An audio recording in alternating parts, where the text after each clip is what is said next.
You're with Clement Manyathela on 702. Let's walk the talk. Streaming on the Prime Media Plus app. DSTV channel 856. 92.7 and 106 FM.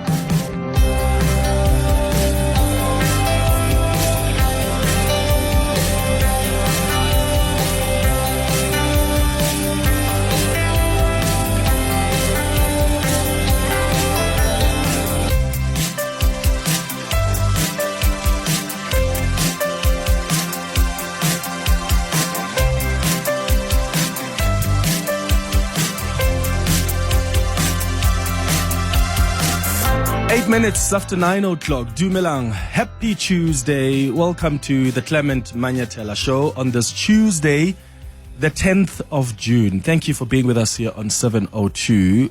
We always love being in your company. I hope you're well this morning in these freezing temperatures. My goodness. I was telling my colleague Bongani earlier that I was in Durban over the weekend. I landed at 10:30 p.m. last night, and I arrived in Joburg lightly dressed because you're leaving a place that has been warm throughout the weekend. So the last thing I expected is to find the freezing temperatures last night. Durban is so warm, as you know, and it was warm the entire weekend. So I was like, I arrived, it's almost like I arrived in a different country when I arrived here last night. It's like when you arrive in It's like when the temperatures are so different. You know how hot it is in like Thailand or in Dubai or in Doha? It's incredibly hot that your system really gets a shock as soon as you land. Or when you go to New York in January, when it's so incredibly cold. That's how I felt last night. So how are you surviving this cold, my friend? Do you sleep with a heater on? Some people do that. Some people don't do that because of safety reasons. But some people do. Do you put like pillows or other things on the side of your bed to warm it up before you get in? Or maybe you are lucky to have an electric blanket. When do you switch that on? Because sometimes what I do is I leave mine on level 1 the whole day so that the bed is warm the entire day. And I just increase the temperature at night. And maybe you've got the best cuddling partner, Abel. You don't need the heaters, the electric blanket. Maybe you are married and partnered, someone who warms you up. Some people say, I don't need an electric blanket. I don't need extra blankets. I've got a walking one. Some people use hotter bottles and they keep those in bed before they jump on. So how are you surviving this cold? Is a question I'm asking you this morning. What's your regime like when it's this cold? And maybe we can share some tips on how to keep ourselves warm. And dare I say, some people don't actually make their beds when it's this cold. You know why? Because leaving them like that preserves the heat on that bed. Leaving them like that apparently preserves the heat on that bed for later when you go back to bed at night. And no, I'm not talking from experience here, okay? These are just stories that I hear. 011-883-0702. Let's talk. The WhatsApp line is 072-702-1702. How are you surviving this cold? What do you do to keep warm? Some parents actually share a bed with their kids, like when it's this cold. Just not sure if they're doing it for their kids or they're doing it for themselves. But what do you do? Give me a call or send me a WhatsApp voice note, please. Clement Manyathela, streaming on the Prime Media Plus app. DSTV channel 856. 92.7 and 106 FM. Good morning, Clemmy. Tori here in Centurion. Yeah, Clemmy, I was also in Limpopo. Wow. As soon as we crossed that board airing, welcome to Gauteng, we stopped to refresh because, it was like a 4-hour drive. As soon as we stopped, I was like, we're back in Gauteng. Never mind us not wanting to leave because we knew there was a cold front. Great show. Have a good day. Good morning, Clement. Good morning, 702 Land. How I survive the cold is I've got a gas heater at home.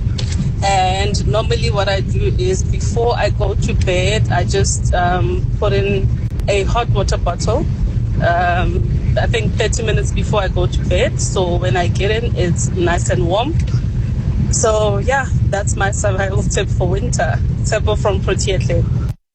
Hi, Clement Chabuchilwani in Mkondo. During the day when I'm off duty, I use a heater because I'm not sleeping. I'm awake, so I will use a heater, switch it on and off depending whether I go back to the blankets or not. And then during the night, I use a hot water bottle. And it helps, that water bottle, because in the morning when you wake up and you find that there is no electricity, you use that water for a bath. Thank you very much, Clement. Good morning, 702 listeners and Clement Manyathela. The one of not making up your bed to preserve the heat is got all your fingerprints written all over it, Clement. I think this one is yours. But on a serious note, I think the water bottle, hot tap water bottle, that is the most cost-effective one because it lasts the entire night, and it cost around $40 at Dragon City. So most people should be opting for that. Thank you. Okay. What is Dragon City? Is it a city in Joburg? In Dragon. I don't know. Where's Dragon City? I don't know where Dragon City is. But thank you for that tip. The water bottle. I do remember that. Yeah, I think when we were growing up, that may have been used. I don't remember if my mom once used that, but I think I do remember it being part of how we keep ourselves warm. And maybe it wasn't at home, but at varsity, but somewhere during my life. I haven't used it in a while now, though. Oh, but it seems like it's working. Dragon City is in the Johannesburg CBD, so Main Street. Okay. So no, guys, I'm not talking from experience about not making a bed and that preserves it. Look, it sounds rational to me. Sounds rational to me. I mean, because when you make a bed, then you're flattening everything and then it's going to be cold again when you get in there. So, babes, go preserve that heat. In fact, let's do this before we continue with some more calls and WhatsApps, because I really want to warm you up this morning. I want to warm you up musically as well, with a song this morning by Nomfundo Xaluva, one of the best jazz artists in this country. So we're warming you up musically this morning with this song by Nomfundo Xaluva titled Next to Me. I hope it helps.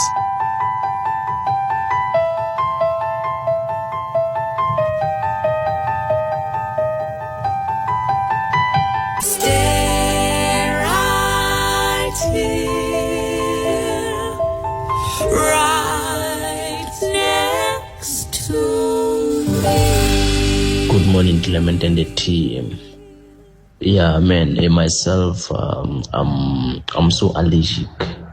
I'm so allergic towards freezing temperature, So in order for me to ensure that I remain warm or stay warm at all times, I get to ensure that I wear multiple layers at all times, Yeah, whenever I go to the bed, I am making sure that I wear multiple layers and get to put the water bottle as well with hot water.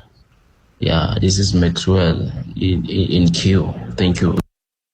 Hi, Clement. People who are paying electricity, they use a water bottle because they know how expensive electricity is. Those who don't pay electricity, they use a big heater. And big heaters in all the rooms. I use my water bottles. I've got 2 water bottles. Like now, I'm sitting in my house with my granddaughter. I'm nice and cozy in my water bottle and a blanket. Yeah, that's Veronica from Spadeview. Bye-bye. Yeah, hey, Veronica. Says those are using heaters. not paying for electricity. No, some of them are. And yes, you may be right. Some are probably take their chances like it's the case, across the country. But there are people who are paying for electricity, but they really need the heater. Actually, remember when we grew up during winter, I remember that my mom used to switch the heater for us for probably about 15 minutes. So once you, when you bath, is kotlelo, in English, what is that? Like a little bathtub, not the big bathtub. Vaskom, that's Afrikaans. But yes, the Vaskom.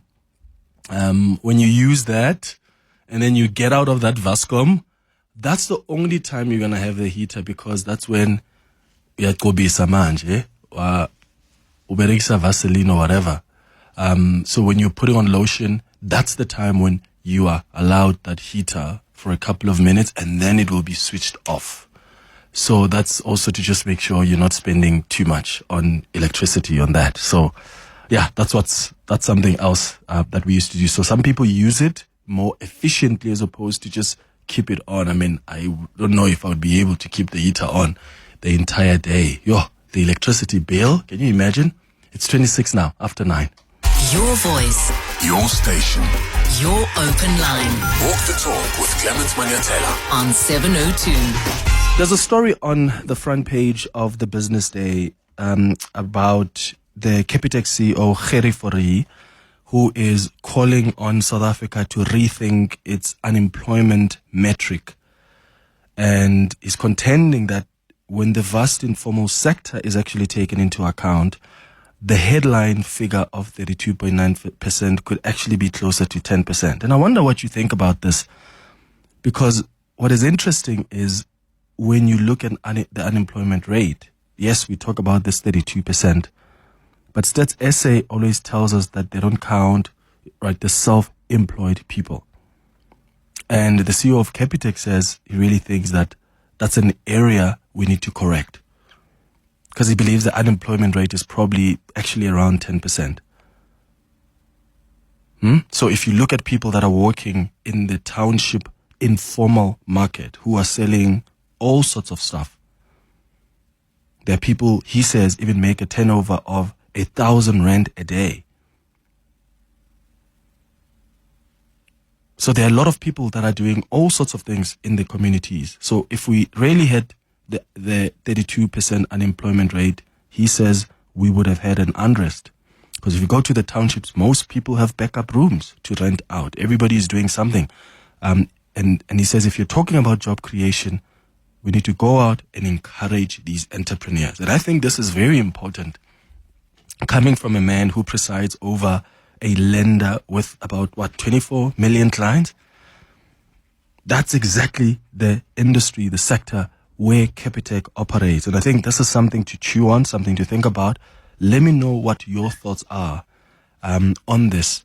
And I'm asking this because I really would like us to chat a bit on the open line about entrepreneurship, because that's precisely what he's talking about. There are people who are entrepreneurs in townships who have taken up the opportunity to start their businesses, and many of them, or some of them didn't even have the specific skills, right? Nobody taught them about entrepreneurship, and they didn't do that at schools, but they had to think on their feet because of the reality of their situation. In fact, the Minister of Basic Education, Sivuyo Kwagube, actually delivered a keynote address at the inaugural policy dialogue on entrepreneurship education.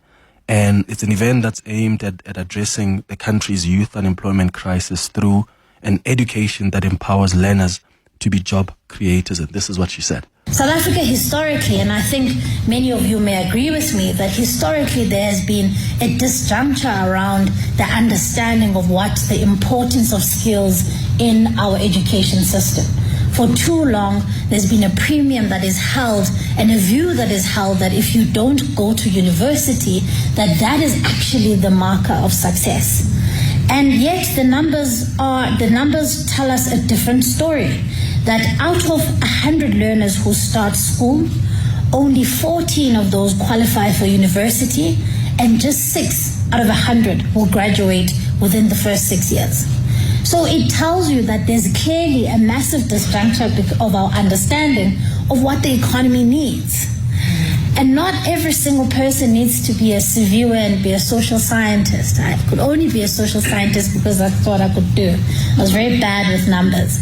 But ultimately, we've got to be a country that puts a lot of premium on skills acquisition. If you look at big economies, like German economy, for instance, where they're looking at how do they create learners from a very young age who are skills orientated, you can start to see that these are the economies that are thriving. These are the economies that have created very low unemployment rates. And so as a country, we need to also turn a corner and think about how do we inject the idea of skills development in our education system. And this is why programs like this are so absolutely critical, because it is part of that work that you'll be doing here for the next 3 days that will start to shape the conversation, not only in this room, but outside of this room, to say that we need young people who are skills orientated.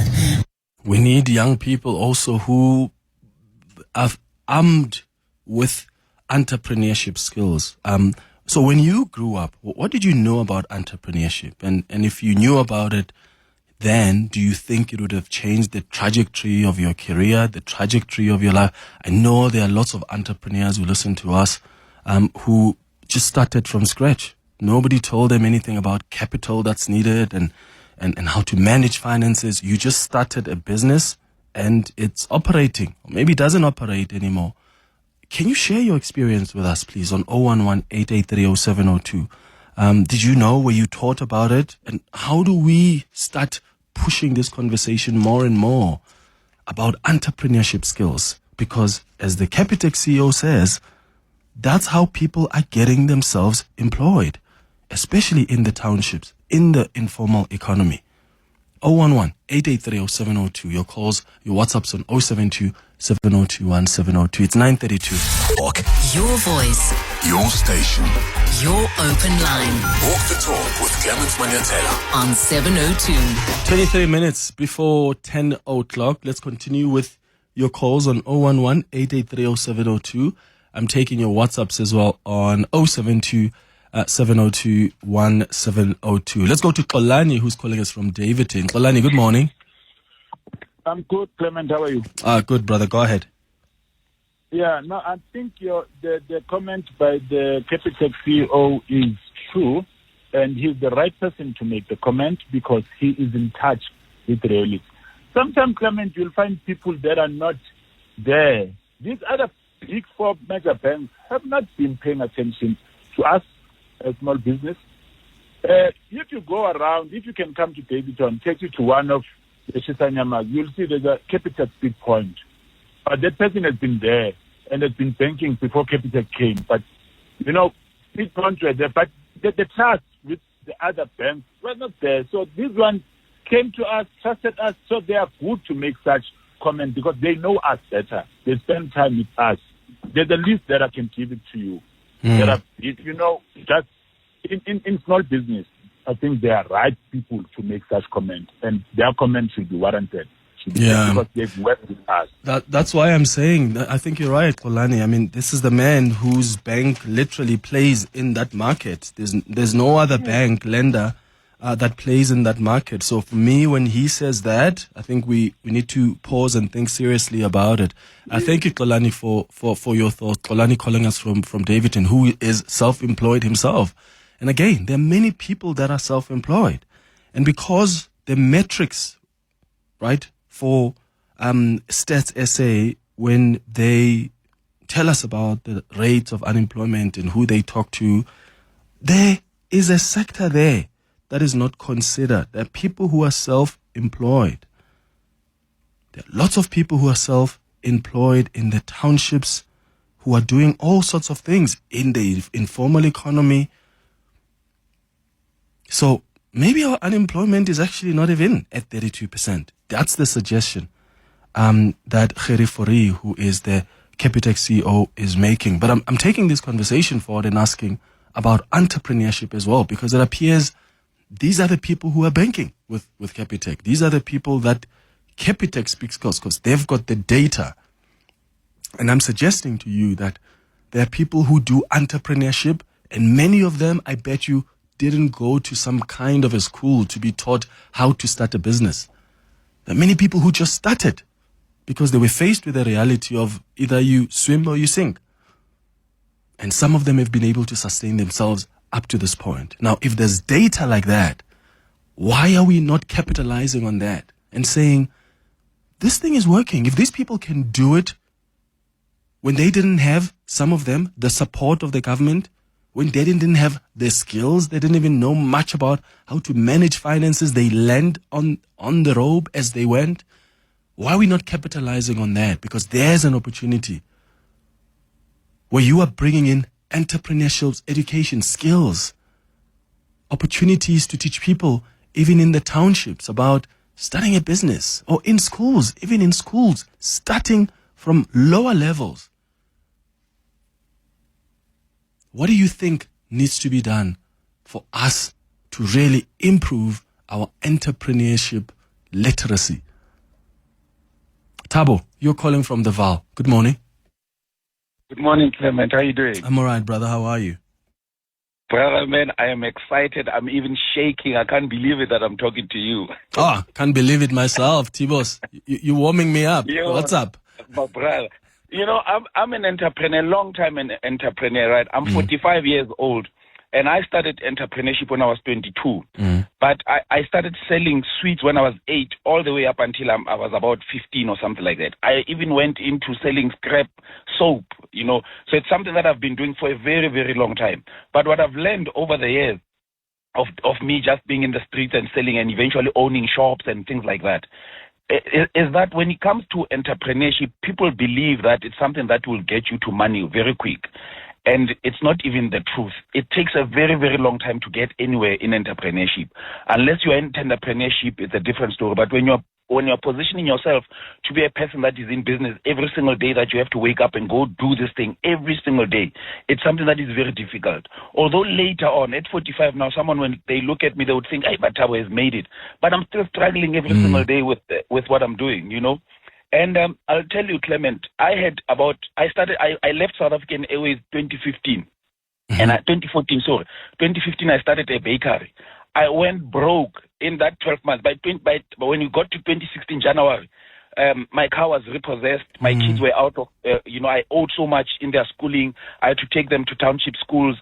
So many things had happened just in that space of 12 months. And the reason for that, Clement, was simply because I was used to having a salary. My money used to come on the 27th of every month. I knew that I'm okay. I can pay for everything else and continue with my life. But when I went full-time into entrepreneurship, I went on and lived my life as if I had a salary. And all the money that I got from South African Airways, I blew in the space of 12 months. But I'll tell you, Clement, it was the greatest thing that has ever happened to me. Because from 2016, I started understanding that one rent that comes into this business is not mine. It's not mine for me to pay for my schooling, for my kids' schooling or anything of that nature. I need to find them something very cheap. My personal life has to be on the side. The business life has to be on the other side. So those skills, right? It's things that I had to learn practical. I had to be there and understand what is actually going on, understand the finances, every single corner of my business. I had to understand. I will tell you, by 2020, I had 8 shops. No, my car was repossessed in 2016. So the 4 years, I had worked so hard. Clement, everything. I did not do anything for myself. Nothing, right? I just concentrated on the business, and it grew. Unfortunately, COVID came. All the shops closed. I had to start afresh again about 2 years ago. So now I'm running 3 shops now. And I'll tell you, I employ people on daily basis, and I'm loving it. One of my employees has opened his own shop. He was just thanking me the other day for the skills that I imparted on him. Yeah, that's amazing, Tibos. That's amazing, because if you've managed, you've cracked the code now. And here's an opportunity for you to help other people to get into the business and upskill them. Just a quick question, Tibos. How did you, if you opened a bakery, what do you know about even registering a bakery? So what confidence did you have to just go, I'm going to do this, even though I didn't go to study anything about entrepreneurship or how to start a business? Clement, the bakery I started because my ex-wife loved baking. And I felt that I need to do something for her because I was selling clothing and all that. So I started that bakery for that, but only to find that she is a home baker. She's not necessarily a business baker. She loves baking in the home, but she can't do it outside, right? And I had to take over this business myself that I knew nothing about. I knew nothing about baking or anything like that. But because I believed that, I mean, if you get into something, you learn as you go. I ended up learning how to bake bread and cakes and all that, but it was a mess. That's why my business eventually went down in 12 months' time. Listen, I'm glad that you still have about 8 that are still standing, and thank you for sharing that journey with us, Thabo, in the Val. I truly, truly appreciate your contribution, and all the best with your business. Let's go to your WhatsApps. Good morning, Clement. Pat here from Spyview. From the sentiments of the Capitec boss, well, I would like to concur with him that a lot of people in townships are doing something. Yes, think of mechanics. Those guys, they make a lot of money. The motor mechanics. People who are welding in the townships, people who are selling second-hand tires, people who are selling fruits, people who are selling, bunny chows, amakota, selling foods in the firms, in the factories, selling foods everywhere. They're making loads of money, those people. People transporting kids to school. Okay, but my problem is with his mathematics. I'm not sure 10% of people are unemployed. It's more than that. So, yeah. Morning, Clement and the 702 lenders. Kumo from Yovo. You really made a very important point there. So did the CEO of Capitec. I mean, we have people like in the Joburg CBD that are like, they self-employed. They're making like about 1,000 rand a day selling magwinya and breakfast in the morning. I'm talking about, I know a lady who starts working at 5 o'clock every morning, and by 11 o'clock she's knocking off. She even eventually bought 2 vehicles and she hired more than 10 people. And those people don't even use banking. They bank under mattress. So yeah, you really can't trace. So yeah, it's true. There's a very big economy going on in the black market. Cheers. Morning, Clement Manyathela. Go tsididi go bata. Go tsididi. Yeah, you might be right, Clement Manyathela, or unemployment rate, maybe it could be like 10% by research. Because some of us, we are getting income there and there. Like now I'm a Bolt driver. I drive. I've lost my job last year. So I consider myself as somebody who's unemployed, but at the same time, I'm hustling. I'm getting an income somewhere. I'm putting an income in e-hailing. So you're right. It could be probably 10% or less than that. Okay, sharp, Clement. Hola. Tabela Madimeja, Kihunedwa Mampurumo, Kempton Park. The entrepreneur's dream is long overdue. In fact, we are very late. It should start very early. Bona go China, bana ba crash ba etsang wena Clement. Bana ba go China ba rutuwa different skills. Go preschool. Ronamo South Africa busily history. How many years did Nelson Mandela spend in jail? Busily history. How many bones does a skeleton have? Things need to take a different shape. We are falling behind, and we need to be having an education system that is producing entrepreneurs instead of producing employees or grant seekers. Your voice. Your station. Your open line. Walk the talk with Clement Manyathela on 702. Morning, Clement. How I keep warm is we have fireplaces all over the house. In the living area, we've got a fireplace, and in the bedrooms, we've got a fireplace. Fireplaces. So me and my husband, we always, as soon as we get home, we start the fires so that we are comfortable throughout the night. We also have dogs, and so it also helps to keep the dogs warm by having fire everywhere. If they need to sleep in the living area, they are still comfortable to sleep in there. If they want to sleep with us, then they sleep with us with the fire going throughout the night. And yeah, last night, both my husband and I woke up a few times just to stoke the fire because, it was so cold. We couldn't just let the fire die out. Actually, that's probably the best way to keep the entire house warm. If you've got a fireplace, I think that's one of the best ways to keep, because it really warms up the entire house. Guys, I do think at some point we must also have a conversation about, like, because the listener says, and if the dogs want to sleep with us, they can sleep with us. Really? Like, so what happens in these cold temperatures? Like, what do you do with the dogs?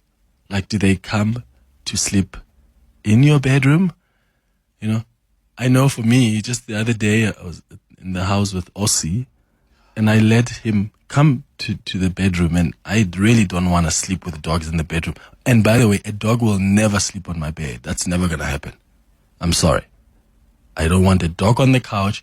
I don't want a dog on the bed. But we can play around anywhere else. But the other day, I let him come to the bedroom with me. I slept on my bed, and he was there. On the floor, but that's only gonna happen like once in a while.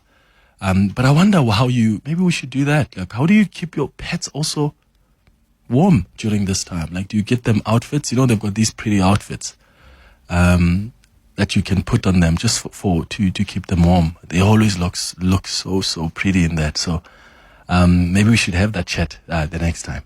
Hi, Clement. Unjani? I call me Kaniso, man. We are talking from experience.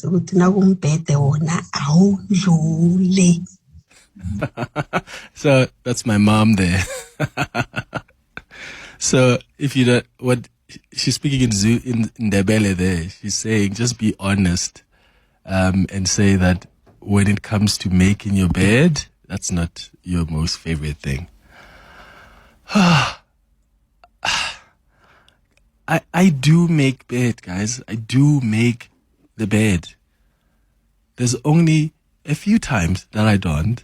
I mean, don't you have those days when you just wake up and you're late, or it's just too cold and maybe you want to preserve that heat? Just once. Huh? Am I going to be judged for that for the rest of my life? Give me a break. Your voice. Your station. Your open line. Walk the talk with Clement Manyathela on 702. 5 minutes before 10 o'clock, there's a whole campaign going on now from a few people that I must allow the dog to sleep on the bed. No, that's not going to happen, guys. It's not happening. Also, dogs shed. How do you guys deal with that? A dog must sleep on its bed for me, not on the couch. You're not getting on a couch. You're not getting on the bed. Yeah, that's the rule in the Manyathela household. I don't know. Maybe it's gonna change at some point because I'm a new person in the dog or pet world, right? Ossie has only been around for about since February, about 6 months or so. So no, not even. Yeah, it's been a while. It's been a while now. We're probably about to approach a year or 8 or 9 months or to a year. So I'm still new. So maybe I'm going to get there because I do see that I'm becoming more softer and softer towards him as well on certain things. I don't know, but I don't see it happening. Kennedy, you're calling us from Alex. What do you want to say about the formal sector? Good morning. Good morning. Good morning, sir. You're speaking to Kennedy from Alexander. Thank you for the show, Mr. Clement. Sure. Yeah, I would like to comment on the business sector. Yes, it is true indeed. I'm one of the guys who are benefiting from the auction economy. Yes, I started 15 years ago. Formally, yes, I started to take my business very serious. Then I'm doing the appliance repairs. I fix appliances and then electrical and plumbing. So I employ a few guys. So I'm planning to grow. It only takes you to be serious, and then that's it. Yeah. So I'm surviving. Me and my family. My partner is working as well, but she's very supportive. Amazing. Kennedy, thank you for sharing that with us and all the best. Tato, you're in Lombardi East High. Yo, Clement, how's it, man? I'm good, brother. How are you? Good, thanks. Well, in 2021 and 2022, I used to work for one of the biggest medical aid schemes. And come 2023, I was told in January, while I was planning for the entire coming up year, that my job or my position has come to an end. And by the time I was still volunteering for a community/campus radio station, I had to come up with a plan, started driving Bolt from January 2023 to June 2023, and then I joined Uber. Now, with the money that I made in Uber, right, in September, I managed to take myself outside of the country for the first time. Oh, amazing. For the very first time in 2023. 2024, which was last year, I took myself to the second country driving Uber, right? Wow. And then, that was in September. October, still volunteering for the campus and community radio station. I met a lady, of which I gave the best service. She's been in the property industry for 33 years. She then volunteered to mentor me into property. As we speak right now, we have a couple of properties that are worth millions and millions of rands that are in the pipeline, couple of lands that we're about to sell in Bedfordview that are worth millions and millions of rands. So the moral of the story is that do as many things as possible. It doesn't matter whatever it is that you study, don't stick to one thing because you never know where your next opportunity is. And as we speak right now, I did manage to come and shadow you guys a couple of years ago at the breakfast show. While I was shadowing you, I was also driving Uber on the side. So sometimes people have a mentality that, well, I want to do what I love only. This is the only thing that I want to do. But you never know. Just try other things. Oh, Tato, listen. Try other things. You deserve this, my friend. Well done. Well done. Well done. It's a minute now before 10 o'clock.